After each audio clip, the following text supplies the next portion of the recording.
The Lion of Light, a story of Pope Leo XIII. In the twilight of the 19th century, amid the roar of industrial machines and the rise of new ideologies, the Vatican stood silent, seemingly distant from the pulse of a rapidly changing world. But behind its ancient walls, a new kind of shepherd rose, a quiet scholar whose pen would become his staff, and whose voice would echo across nations. His name was Vincenzo Gioacchino Pecci, but history would remember him as Pope Leo XIII. Born in 1810 in Carpineto Romano, Italy, Vincenzo was a bright boy with a love for books and the church.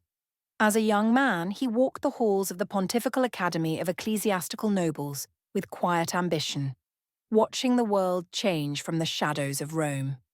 He saw revolutions, wars, and the fall of the Papal States, and yet remained steadfast in his calling. In 1878, at the age of 68, he was elected Pope.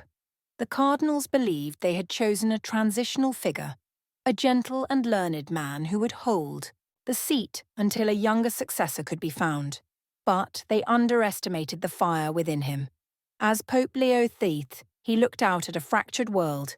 The working poor suffered under the weight of capitalism, socialism threatened to undermine religious life, and science clashed with faith in the public imagination. Rather than retreat, Leo stepped forward. In 1891, he issued Rerum Novarum, an encyclical that shook the world. In it, he defended the rights of workers to unionize, called for fair wages, and warned both employers and revolutionaries against injustice. It was the first time the Church had spoken so directly on social and economic issues, and it laid the foundation for modern Catholic social teaching. But Leo was more than a social reformer. He was a philosopher pope. A champion of Thomas Aquinas, he urged seminaries to return to Thomistic thought, blending faith with reason. He opened the Vatican archives to scholars, signaling a new age of transparency. He supported science cautiously but firmly, reminding the world that truth, whether found through scripture or telescope, ultimately pointed to God. He lived longer than most expected, until the age of 93, becoming the oldest pope in history at the time. By the end of his reign in 1903, Leo XIII had written over 80 encyclicals, shaping the Church's voice in the modern era.